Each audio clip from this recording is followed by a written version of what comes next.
स्वर्गलोक में जाए वाला लोगन के जीवन में दिखाई देवे वाला लक्षण का बा? बात में स्थिरता, आत्मिकता में स्थिरता, व्यवहार में स्थिरता। स्वर्ग में जाए वाला लोगन के जीवन में दिखाई देवे वाला ही स्वभाव हवे, कोनो चतुराई और धूर्तता नहीं। देखी जा दाऊद धन अइला के बाद भी वो अपना गुण के खोवाए ना दिहले। योनातान के दिहल वचन कितना अद्भुत रीति से उ एकरा के कैसे पूरा करेलन। देखी जा, तोहरा दादा के दिहल संपत्ति हम तोहरा के कुल दे देतई, और यही के साथ में तू ये राज भवन में तू हमारा साथे भोजन करब, हमेशा खातिर के। जानत हई एक दिन खातिर नहीं, तोहरा मरला तक, नहीं तो हमारा मरला तक तू हमेशा हमारा साथे भोजन करिह। कितना अद्भुत बात कहले। ई सचमुच कितना अद्भुत प्रेम बा, ई कितना बड़ समर्पण बाटे, ई कितना अद्भुत ई विचार बाटे, कितना अद्भुत तत्व बा। सुनी जा, मपीबोतेस ई बात सुनला के बाद का कहले रउआ के पता बाटे? कितना अद्भुत बात बाटे। उ का कहले देखल जाई। योनातान के बेटा दाऊद के दंडवत कैले, हम तो कुत्ता के जैसे बानी उनकरा प्रति तू। देखी का कहत हमें, हमार पैर टूट गइल बा, हम तो अपना पिताजी के खोवा देले बानी, हमके खाना देवे वाला केहू ना रहे, कोनो घर में हम पड़ल रहली, उनकरा के रउआ। यदि सचमुच में रउरी जीवन में नम्रता रहे के बाटे त अपना दीनता के रउआ के बचा के रखे के बा, त रउआ अपना मन में हरदम राउर जवन पहला स्थिति रहल उ का रहल ओके याद रखे वाला स्वभाव होखे के चाही।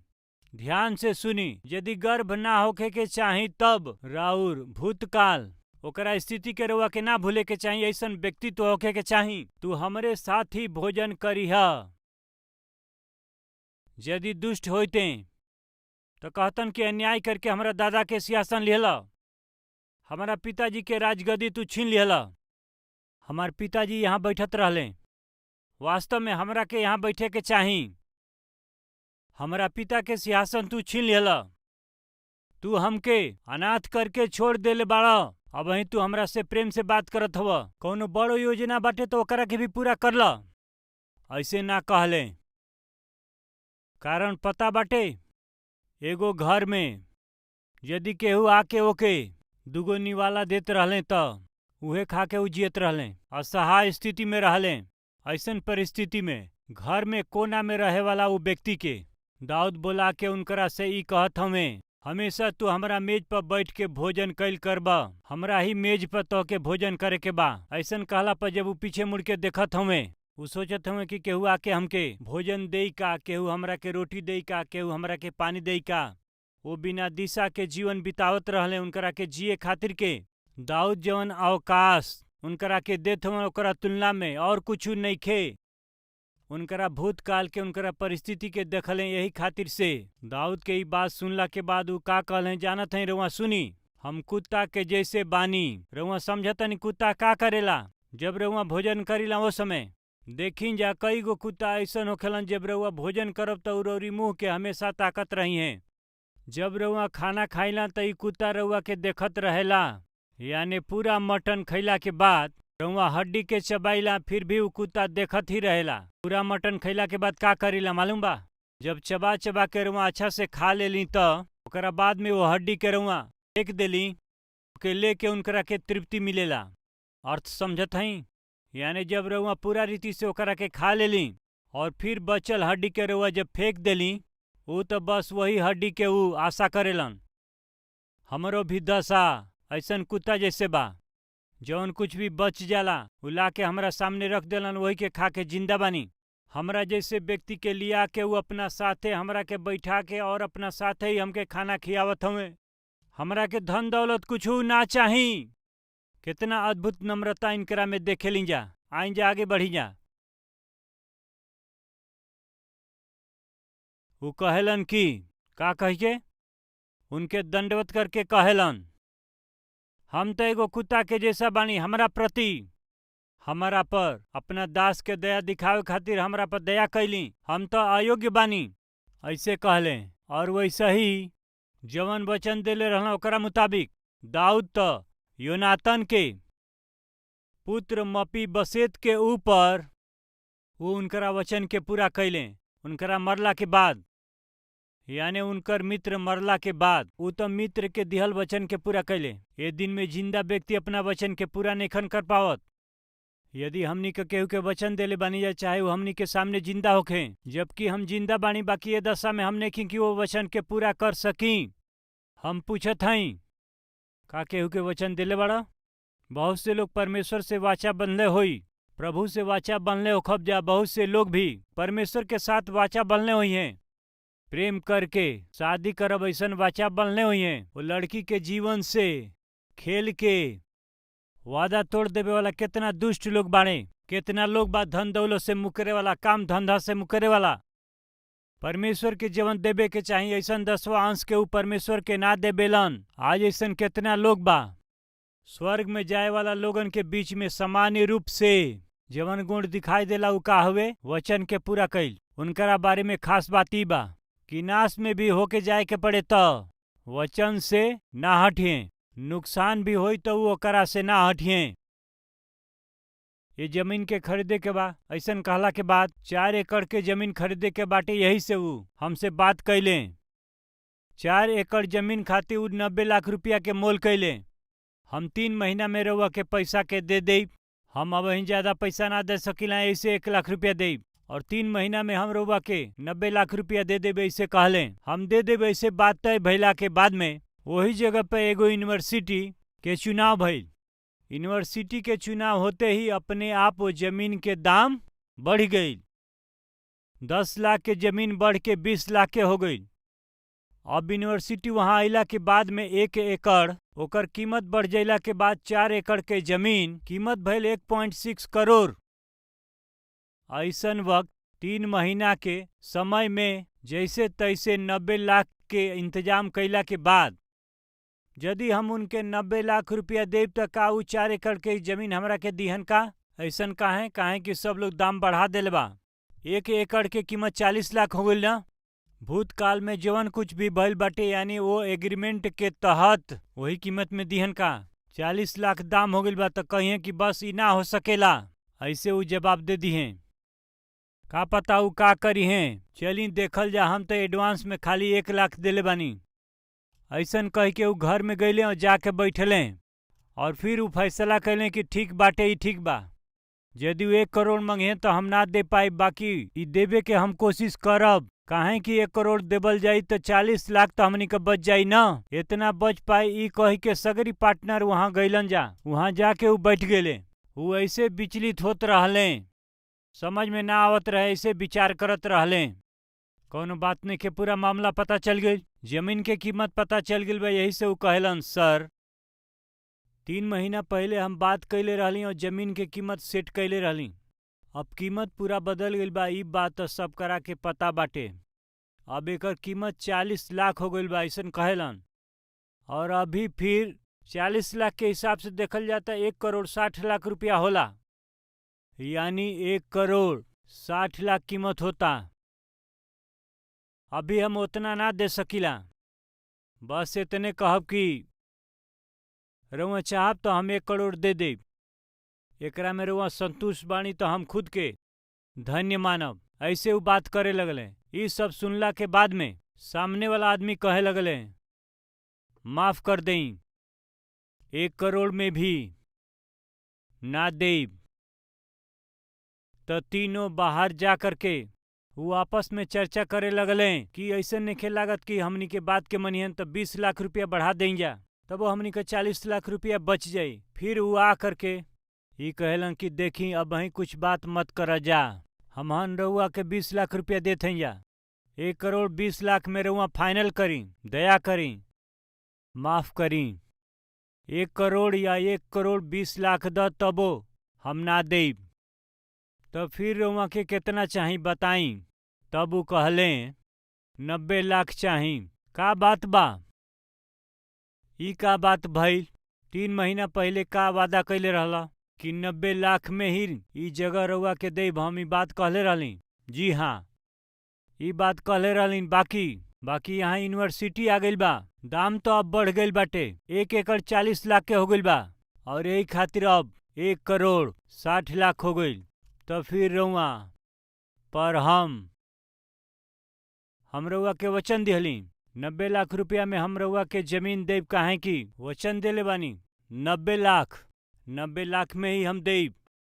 ऐसे वो बात करेलन। हम एगो सवाल पूछत चाहत हई, ये दिनन में एक रुपया जोड़ के यानी इतना पैसा जमा करके ही कितना तो बेईमानी के काम हमनी का ये दुनिया में देखत हई जा।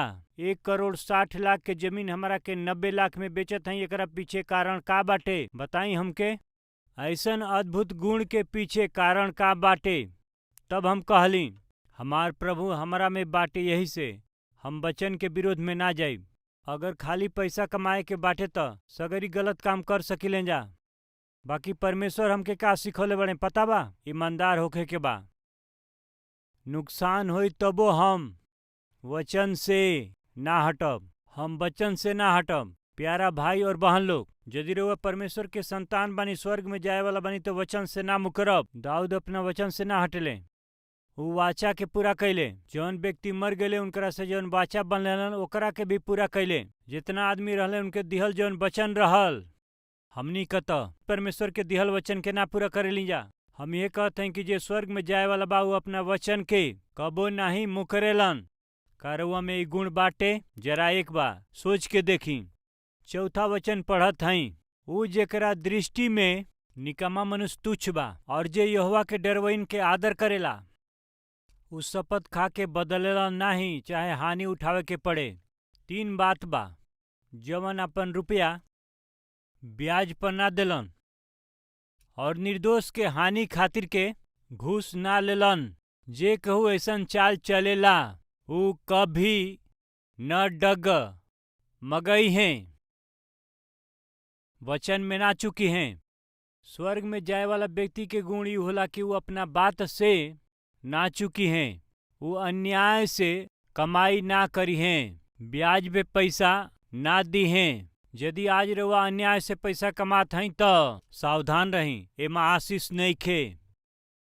एडम क्लार्क एगो आदमी कपड़ा के दुकान में कपड़ा बेचे वाला सेल्समैन के काम करत रहले।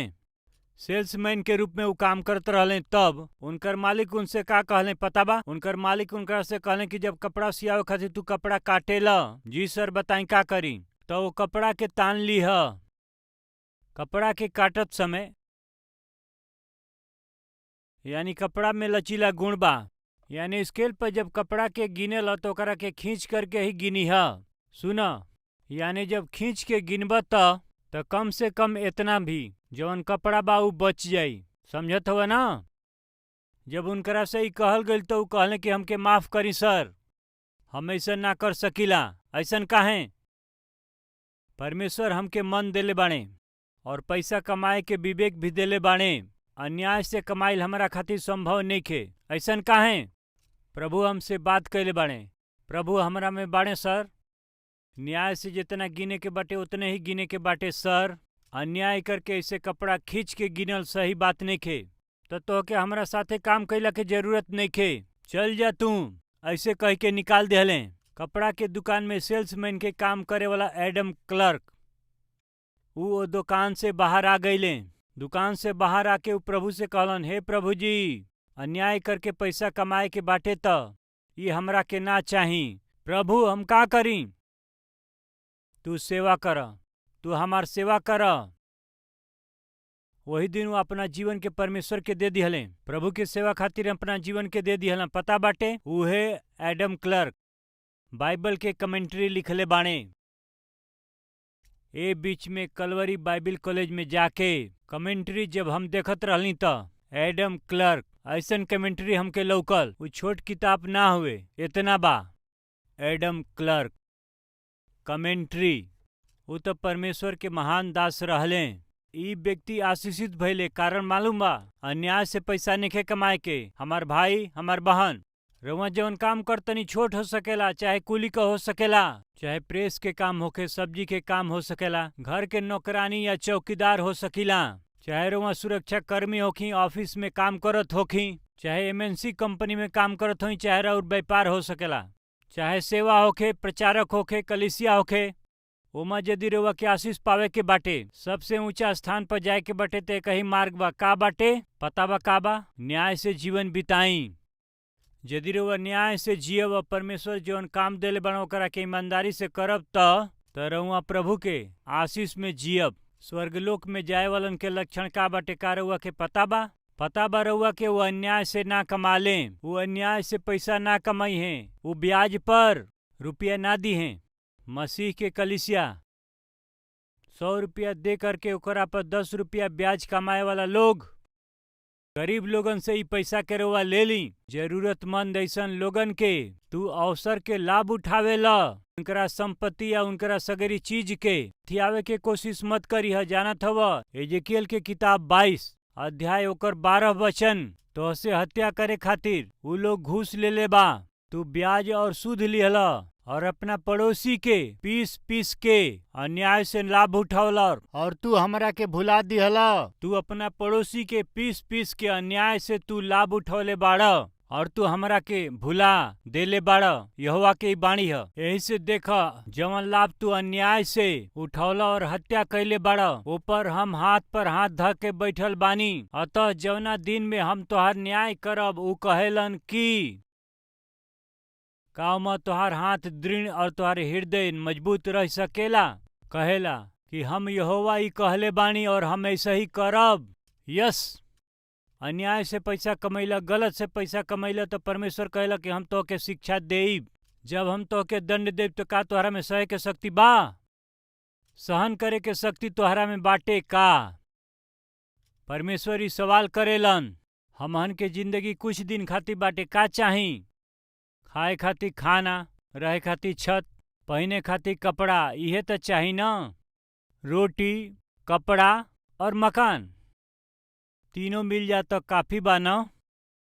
ओकरा खातिर काहे कि अन्याय के साथ जियल, अन्याय के साथ पैसा कमाइल और तो ये सगरी चीजन के हमहन के जरूरत नहीं खे। ई संसार हमेशा खातिर नहीं खे, हमेशा खातिर तो स्वर्गलोक बा। स्वर्गलोक में जाए वाला लोग ये भूमि पर कबही अन्याय से पैसा कमाए वाला, ब्याज पर पैसा कमाए वाला उ ना हमें।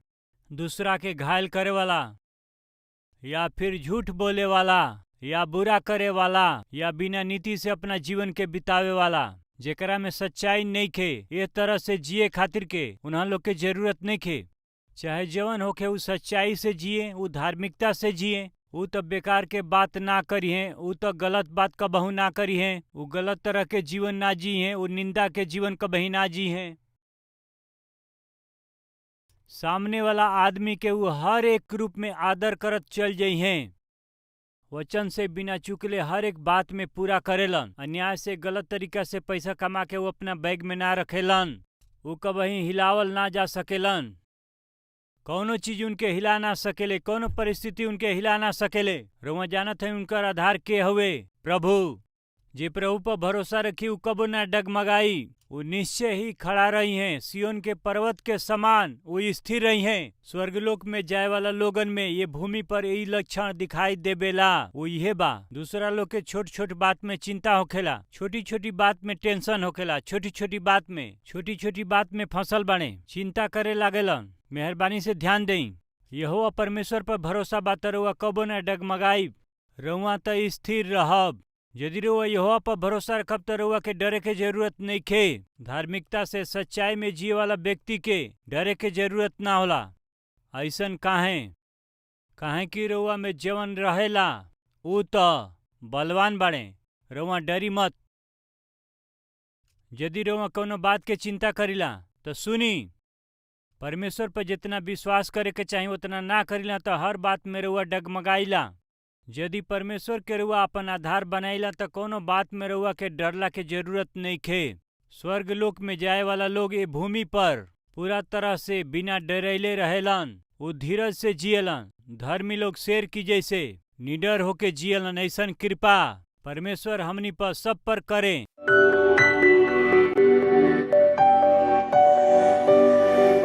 महापवित्र पिता परमेश्वर रउआ हमनी से साफ से बात कैली हैं। स्वर्गलोक में जाए वाला लोग ये पृथ्वी पर कैसे जी हैं, उनका लक्षण का होई रउआ बतौली हैं। हे पिताजी, ये विषय में हमार मदद करी पिताजी। एकरा खातिर के हमरा के सहायता करी। ऐसन प्रार्थना करे वाला हर एक व्यक्ति के रउआ दर्शन देई। बहुत ही स्पष्ट रूप से हमनी से आज बात कैली हैं। राउर स्तुति और महिमा करत हैं जा। हमनी के देश पर और राज्य पर रउआ दया करी।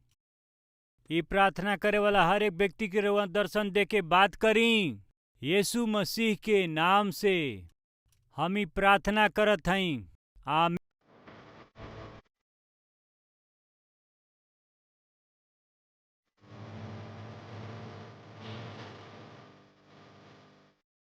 અમારું address Calvary, post box number 30, Kukatpally, Hyderabad 72।